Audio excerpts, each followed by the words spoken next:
Welcome back, everyone. It's Friday, April 23rd, 2021, and this is The Big Picture, where we take a deeper dive into the data to identify the central themes driving the financial markets, and we talk about it in a way that makes sense. On deck for today, we got a lot to get to.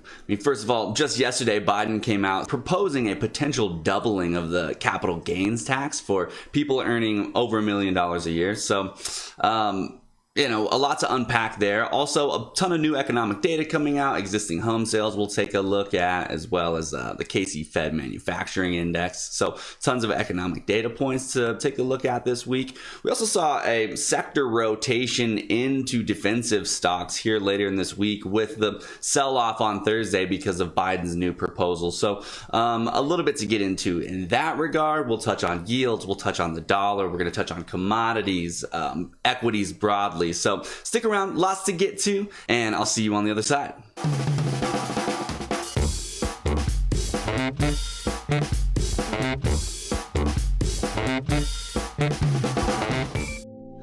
Before we get into our kind of usual rundown, I want to go over this whole new capital gains tax increase and the corresponding infrastructure plan that Biden's been rolling out.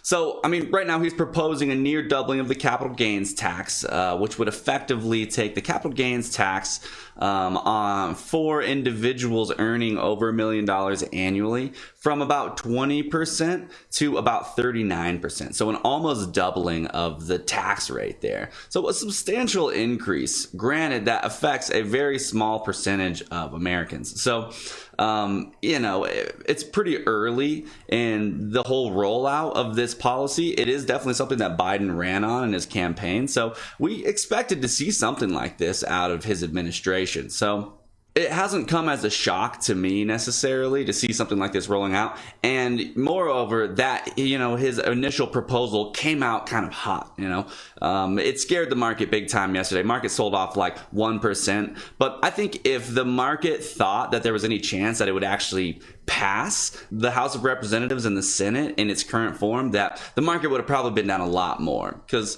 it's a pretty substantial proposal that he's making. So it shouldn't have a problem getting through the Democrat-led House of Representatives, but not likely to pass the Senate, where Democrats only hold a slight majority. They'd probably have to defer to the reconciliation process to push it through, which is a potentiality, but it's more likely that the current proposal will be kind of watered down to more of a compromise that Democrats unanimously and some Republicans can support to push it through the House and the Senate and send it to Biden. So that would likely require a reduction in the overall size of the plan. Maybe it doesn't actually end up being a 39% capital gains tax rate. Maybe it's more like, 30. So the inside details, the nitty gritty of the plan is really what's going to come down to as well. Where is this money getting spent? How's it getting spent? And can Republicans and Democrats agree? Republicans, in response to that, unveiled a trimmed back version of their own proposal for an infrastructure plan of some sort. The size of their plan being about $5.68 billion, so it's about a quarter of the size of Biden's proposal. So again, in all likelihood, what ends up passing, if and when something passes, it'll likely be a compromise somewhere therein. And the details of these plans are really fuzzy still. They haven't given us very much concrete detail about what exactly all this is going to be spent on. I know I've heard different sources alluding to the fact that Biden is putting together this kind of human infrastructure plan, focusing on things like elder care. So we'll see what ends up happening. It'll be like anything else where news bites will come out surrounding this. There will be a back and forth, push and pull between Democrats and Republicans. At the end of the day, great saying right there, at the end of the day, right? Let's wrap up all this and distill it down to one thing that we can think about. At the end of the day, it'll probably be, somewhere in between. The market will react to different news headlines from it, but this was to be expected. This is what he ran on, and now this is what he's doing. So we'll see how the market digests it. My take is that, an infrastructure plan could be a really good thing for our country right now and for our economy. It's to be expected that Biden would come out with this kind of redistributive policy, right? Taxing the rich, redistributing that, trickling down. And I think that Democrats, Republicans, and Americans broadly can agree that an infrastructure plan is something that could be good for our country, something that could be good for our economy. It's, again, it's just going to come down to the details of the thing and what ends up getting pushed through, what can make it through both the House and the Senate. So time will tell in that regard. In other news, we had initial claims out this week that came in lower than expectations. Initial claims is a measure of the new filings for unemployment. So when this goes down, it tells us that less people out there are filing for unemployment, right? So the job market, as we've been talking about the last couple weeks, still looking really good. Unemployment levels pretty low. New initial claims also low and below expectations. Right now, a year-over-year rate of change down 88%. So obviously that's comparing to this time last year. So mid-April last year. Obviously, we're looking a lot better than we were at that time. So yeah, initial claims. Let's take a look at the overall unemployment level. I mean, also obviously down substantially. We're still looking at March of 2021 relative to March of 2020. So we're seeing this positive year-over-year rate of change of 35.14%, which obviously an increase in unemployment would not be good.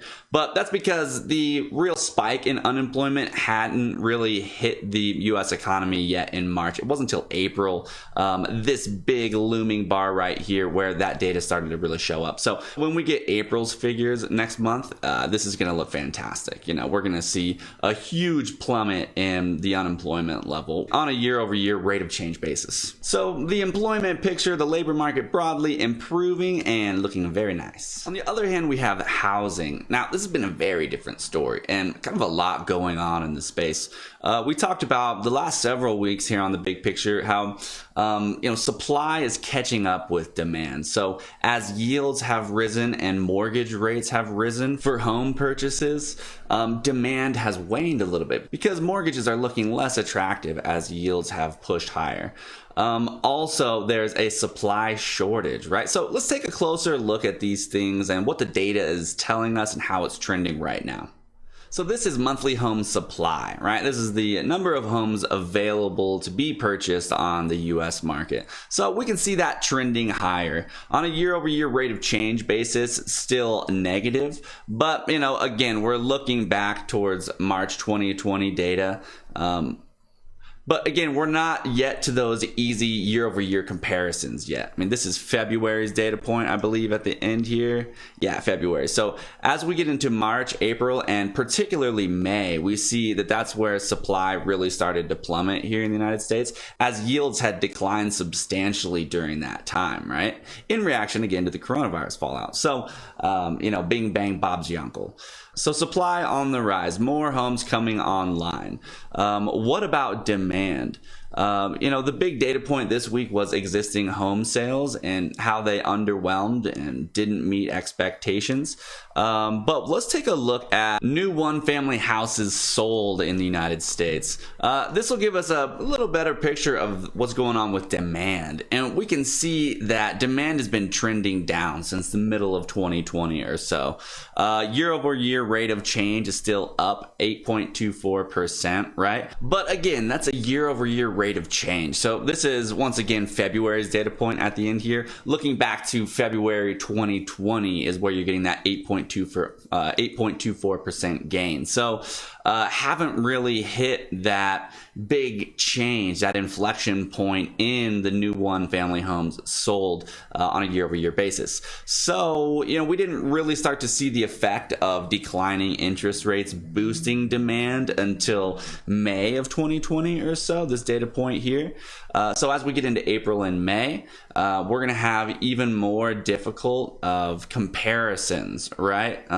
So we'll see. It looks like demand is more likely to continue to wane as we come up on a period of more difficult year-over-year base effects, right? Comparisons. So something to keep an eye on. Demand definitely waning as supply is definitely increasing. So that's going to put downward pressure on home prices. And the change in the 10-year yield and mortgage rates broadly is going to have a big effect on this supply and demand tug of war. And if we hop over into the market watch, we can see that this had a pretty substantial effect on the real estate sector of the stock market, right? I mean, looking back to the March 2020 lows, as soon as monetary and fiscal policy became a lot more accommodative, yields started declining along with mortgage rates, making real estate a lot more attractive. So we saw a huge run up in the real estate sector. And recently we saw another push higher, right? It's because demand had still been high while supply was still pretty low. So this big bifurcation in the housing market, right? Between forces of supply and demand. But as those things are starting to normalize, it's looking less amazing for the real estate sector. And with the sector currently towards the top end of its range, current range rank of 89%, this is looking more due for a pullback, especially when you consider spiking commodities prices, right? Things like lumber in particular and copper, things that we need to build homes, are becoming more expensive. They're inflating, right? So it's making it more expensive to build new homes. It's making home prices broadly soar. So people are less inclined to sell. It's certainly a seller's market right now. So I think that it's more likely that the real estate sector pulls back, especially considering that yields right now are at the low end of their range. So let's take a quick look at that. With yields at the low end of the near-term range here, they're more likely to push higher in the near term. So increase in yield is going to put upward pressure on mortgage rates, is going to put downward pressure on demand. And one more data point I just came across is that here we are in the commitment of traders reports, right? CFTC COT reports. I've sorted it by the 1-year Z-score here. And we see the Dow Jones US Real Estate Index actually had a 1-year Z-score of 4.12. So that's telling us there's extreme bullishness as far as market positioning in the real estate index, especially relative to where it's been over the last year, right? So extreme euphoric levels in the real estate market. And so a lot of moving parts in the housing market right now, which is an important part of our economy. It makes up like something like 15 to 20% of GDP annually. So definitely looking for an inflection point in this market, and we'll be watching price closely here in the real estate sector. And just very briefly, we're still seeing, positive signs related to growth, right? Here we're looking at industrial production total index. We're seeing the first positive year-over-year rate of change since the coronavirus fallout. So a good sign there. What else? We have manufacturers, new orders, durable goods, waning a little bit in February, but generally trending higher. And March, when we get March's data, we'll have a really easy year-over-year base effect, a year-over-year comparison. So more positive signs of economic growth from industrial production figures as well as new durable goods orders. So growth and inflation broadly still up, right? So we're seeing some of this supply demand imbalances and definitely some, normalization as far as supply and demand are concerned. But, generally growth and inflation are still positive. So let's take a closer look at how the economic data has influenced the major intermarket picture, the big picture, right? So we have U.S. equities, the dollar, 10-year yields, and commodities. Let's start with the dollar because we've seen this interesting move in the dollar these basically 2021 year to date. So we're in a long-term downtrend in the dollar. And let me pull up the chart while I'm talking about this here. We'll go over to UUP. That's the dollar ETF, and works as a pretty good proxy to track the price of the dollar.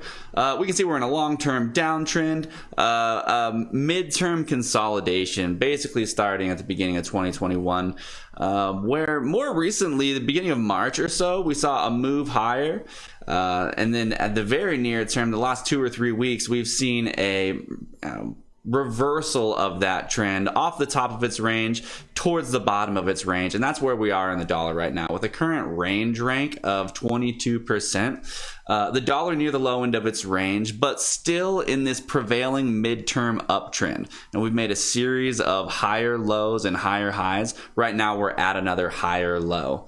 So, definitely a big change in the prevailing trend in the dollar over the last year.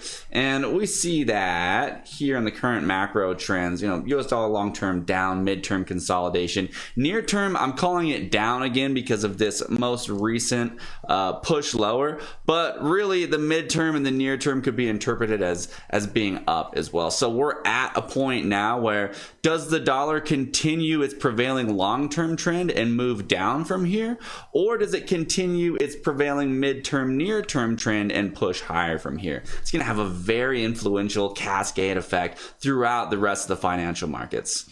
So let's take a closer look at some of the other drivers of the financial markets right now. See if we can figure out what's likely to happen next.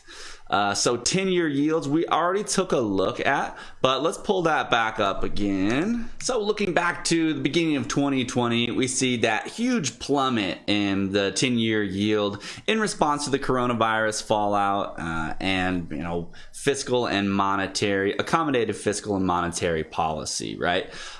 Basically, since the original move down from that, yields have mostly edged higher. They consolidated for a few months, and since August or so of 2020, yields have just edged higher, and that move really picked up steam here in 2021, where yields popped higher once again. So where do they go from here? That's a huge question on my mind lately, and frankly, there are so many varying inflationary and deflationary pressures at play right now, battling for dominance in this push of yields right now. There's just not enough time in each video to go into every inflationary and deflationary pressure. So, watch some of the previous week's big picture videos to get a better handle on some of the inflationary and deflationary narratives going down right now. And that's exactly what they are, right? They're all just narratives. At the end of the day, there it is again, at the end of the day, what we want to look for is what the data is telling us. So we're going to keep tracking and monitoring yields to see where the next big move takes us, and then consider the implications that that's going to have on our investments, right? On our portfolios and on the financial markets broadly. My current view is that yields are likely to continue their prevailing uptrend, their prevailing long-term push higher, and that's going to have effects on interest rate sensitive sectors of the market. Obviously, it's going to put downward pressure on utilities, on infrastructure related plays. That's also going to have implications for financials.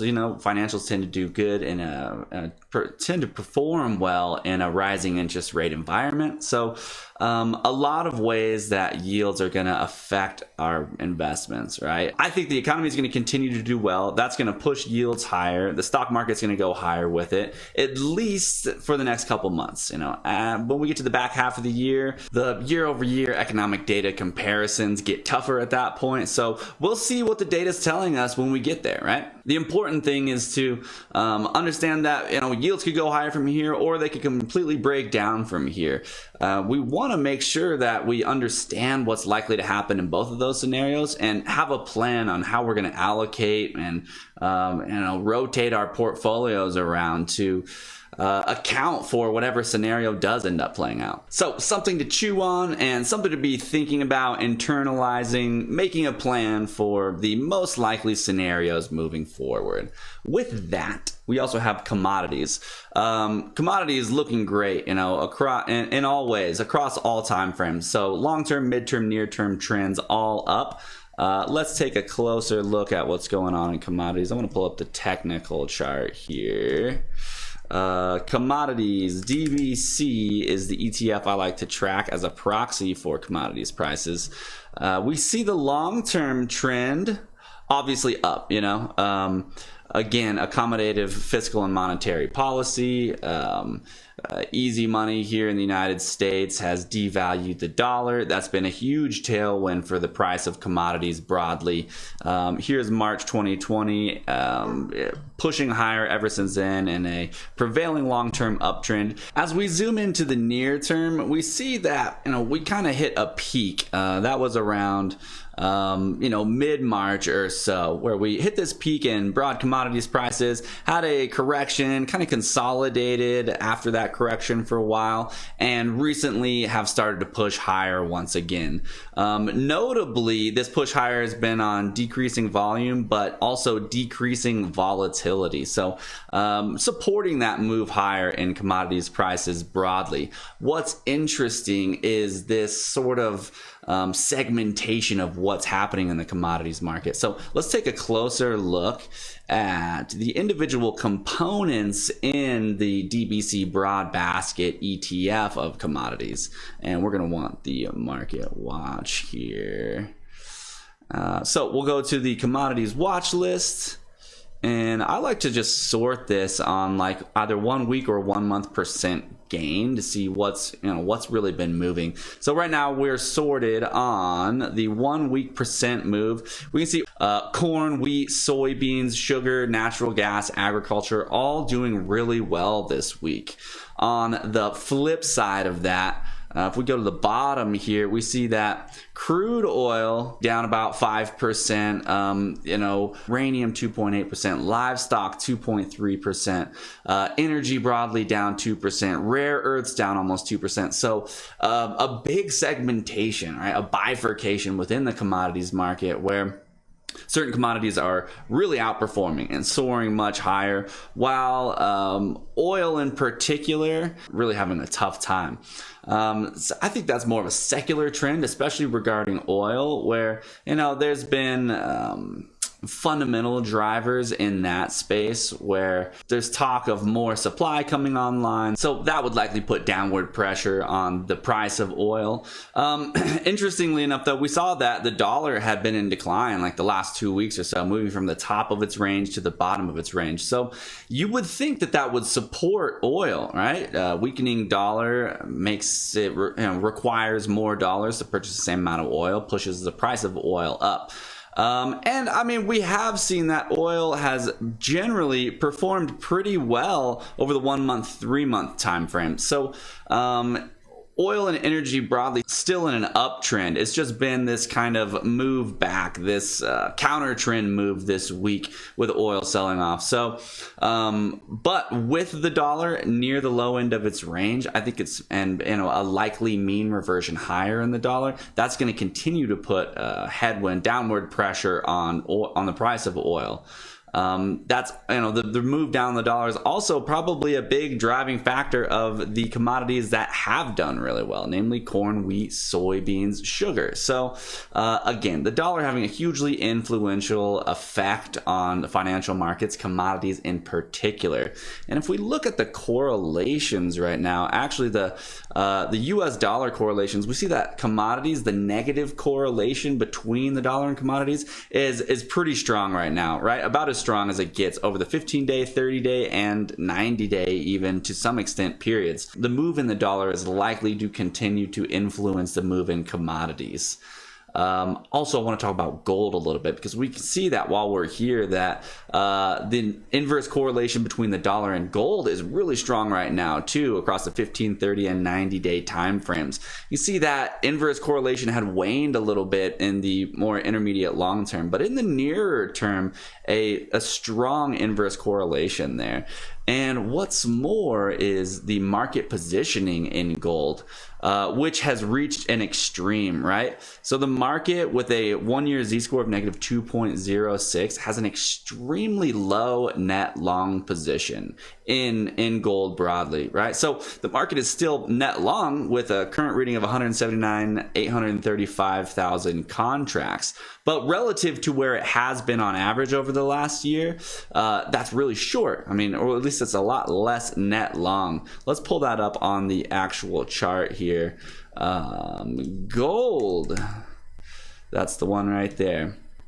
So while the reading is still net positive, it's very low relative to where it has been. So that's telling us that the market is much less long gold right now than it has been over the last year. So is that reaching an extreme? And with the dollar at the bottom end of its range and likely to move higher from here, and yields also towards the bottom of their range and likely to move higher from here, that in my opinion puts two forces of downward pressure on the price of gold. So I'm still thinking that gold either moves sideways or down from here in the near term.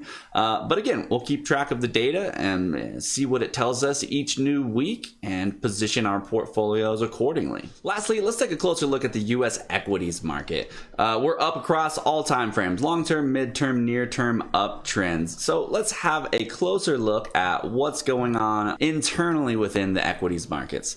So let's find SPY, the S&P 500 ETF, down about 0.8% this week, moving towards the middle of its range with a range rank of 66%. So we saw some weakness this week. Nothing too crazy. It looks more like relief of overbought conditions to me, a mean reversion back lower. Let's see, the NASDAQ ETF QQQ, kind of the same story, down a little bit more this week, 1.8%, moving to a range rank of 61%. Russell 2000 also down 1.2%, another mean reversion down to 52% range rank, so right in the middle of its range. So, you know, nothing too crazy happening in the broad equities markets this week. The response to Biden's proposal yesterday ignited and kind of catalyzed a small sell-off in the markets, down about 1% broadly. So nothing to write home about, nothing to sneeze at either. Small caps has been interesting though, and let's take a look at the market positioning there. I want to take a look at the E-mini Russell 2000 index. We see, if I move out of the way here, it's got a 1-year Z-score of negative 1.58, telling us that the market is net short on the Russell 2000, which is made up predominantly of small cap companies, relative to where it has been over the last year. So the market really moving short on small caps in particular. Let's take a closer look at that here in the actual chart. We'll pull up Russ, the 2000 index, and yeah, I mean, you can see this most recent data point, a shift back to a net short market position there, and you know, getting kind of overdone, getting to an extreme. I know we're not quite to the extreme yet, which would be like negative 2.0 and below. Negative 1.58 though is telling us that we're outside of the normal range. So the market's still leaning short small caps, but we're looking at end of day Thursday data right now, and you know, it's midday Friday. I just checked the markets and it looks like the markets are bouncing back from their little sell-off, a little tantrum they threw yesterday. So you know, again, market got scared on this proposal of this huge capital gains doubling, right? And it's digested that a little bit and bouncing the other way today. So most of these weekly percent losses that we're seeing in the broad market equity indices are going to be more flat after today. So end up being flat on the week. We're also seeing that the slight sell-off yesterday wasn't really accompanied by a huge spike in volatility. So VIX, equity volatility, current reading right now, midday Friday of about 17. It only got up to about 18 yesterday with the sell-off. So nothing too crazy there. Generally a reading below 20 for the VIX is the all clear sign, right? That's the bulls bucket where pretty much anybody can make money being long the market. We did see vol, which is the volatility of VIX, spiking notably higher over the last 2 weeks, which is something of a warning sign, but that's again cooling off today with the bounce. VXN, which is NASDAQ volatility, NASVOL still low, near bottom of the range, supports a move higher in tech moving forward. OVX, also oil vol, still below its scary level, which I think of as about 40. Current reading as of yesterday was 39. So with oil back up about 0.6% today, we're still below 40 in oil vol, telling us that you know, this recent sell-off in oil hasn't really picked up too much momentum yet, and we shouldn't be too afraid of it yet anyways. So again, recent oil weakness is likely more a factor of kind of fundamental headlines coming out, supply increase headlines coming out, as well as a relief of overbought conditions after having done really well over the intermediate and and long-term timeframes. So as far as oil is concerned, I'm still on the side of buying the dip if and when it gets to an extreme, which we're not quite at yet. Let's take a closer look into the equities market and have a look at the sector rotation, see what that's telling us about what happened this week. Again, this is closed data as of Thursday, and it looks like today's move is going to really change the picture here. But broadly, what we saw is healthcare taking market leadership. Now, healthcare is a defensive sector of the market, tends to do well when fear is high because healthcare has pretty stable cash flows, and people always need healthcare. So healthcare took the top position here. Real estate was right behind it. We had talked a lot about what's going on in real estate, where it's been pushing higher lately on this kind of consolidation and move lower in yields and on increased demand. We talked about how that's kind of getting to an inflection point where that's getting a little overdone, reaching overbought levels. So I'm still thinking that this move in real estate is more likely to pull back in the near term, but we have seen strength in real estate across the 1 month and 3 month time frames as well. So, maybe I'm wrong, and maybe this intermediate term trend really takes root and turns into a long-term uptrend for real estate. So again, tracking and monitoring the data, seeing what it's telling us week by week. Right now, it's telling us that real estate continues to be strong and has been across a 1 week, 1 month, 3 month time frame. We also see staples and utilities up higher in the ranks this week. So really what this is telling us, healthcare, staples, and utilities in particular are the defensive risk off sectors of the market. So when we see a rotation into those sectors, it tells us that the market's getting spooked a little bit. Again, the market is rallying today being Friday. So I think this is going to look very different come Monday, or come close today anyways.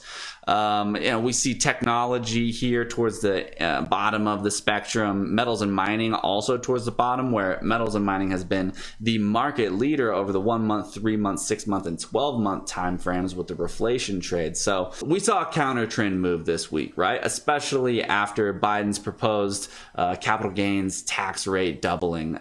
I think that's likely to revert next week whenever we get this, we'll get on the other side of this relief of overbought conditions.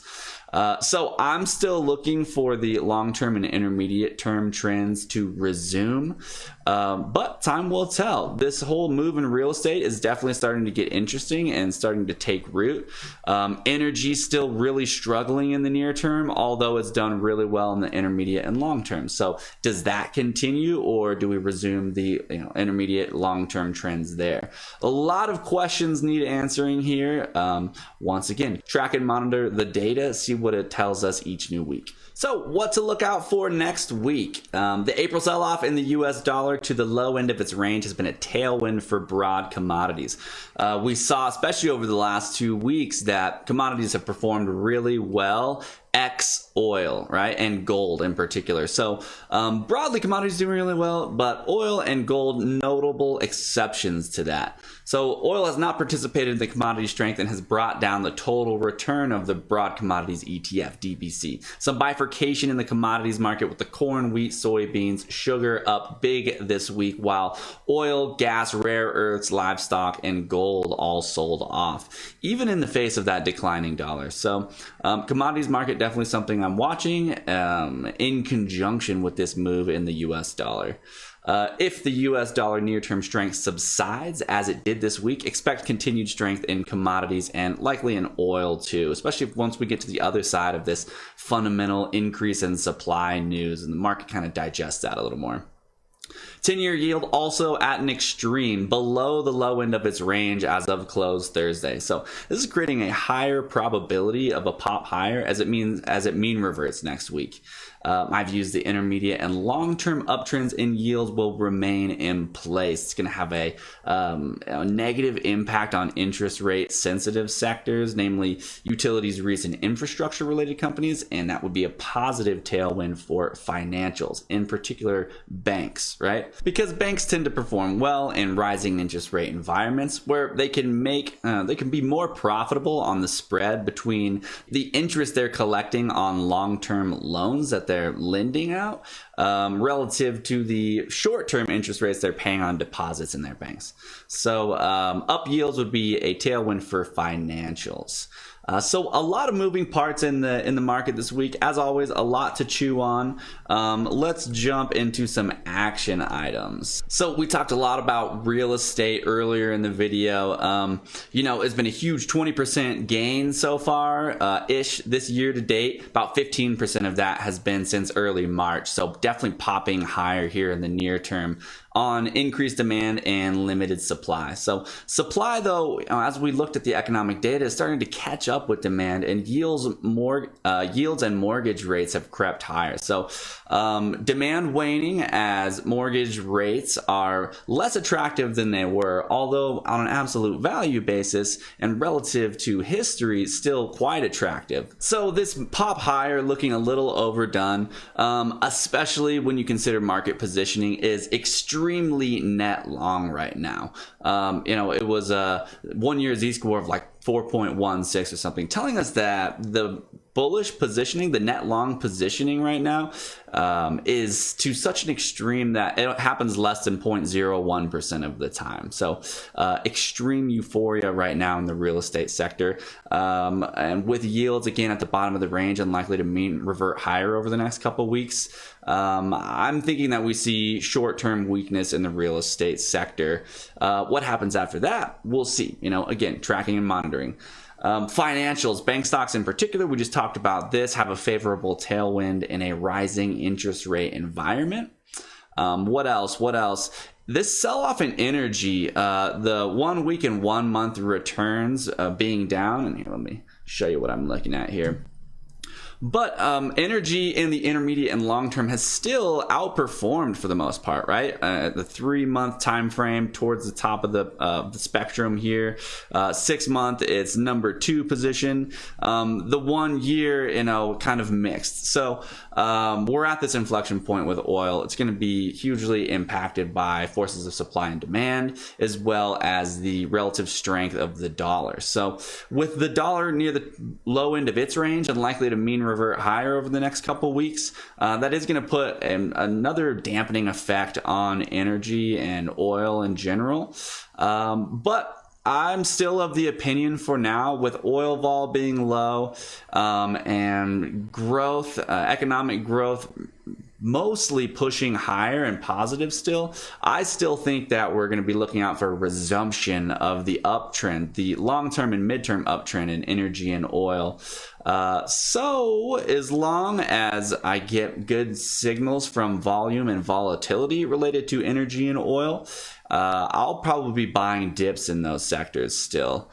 But again, tracking and monitoring, seeing if this near-term weakness bleeds into the intermediate and long-term. Lastly, and regardless of my kind of near-term view of yields and the dollar pushing higher, I'm still really bullish on technology and discretionary. I think economic growth is going to stimulate the stock market, and generally the stock market is going to continue higher, especially while we continue to have easy year-over-year comparisons in the economic data. So because I'm thinking that the stock market likely continues to do well the next couple months, I think technology and consumer discretionary sectors are likely to move higher in the market leadership ranks here. And if the technical setup in tech and discretionary still looks good even as they move towards the low end of their near-term ranges, that's where I'd be looking to buy. And again, I'd be looking at price, volume, and volatility to all confirm that the technical setup was looking good in there. So if you guys want to learn more about technical analysis, quantitative analysis, check out some of our free educational content around those concepts. That's going to do it for this week, folks. Again, and as always, a ton to think about, a ton to chew on. Always thinking about what are the most high probability scenarios and what are you going to do when those things play out, right? So always having a plan, always tracking and monitoring so that we can see how things are playing out, which scenarios are dominating the intermarket big picture. And, again, having a plan for how you're going to allocate and rotate your portfolio as those things do play out. So if you guys like this video, don't forget to hit the like button, subscribe to the YouTube channel, check us out, marketbarometrics.com, that's with an X. And until next time, happy trading. I'll see you guys next week.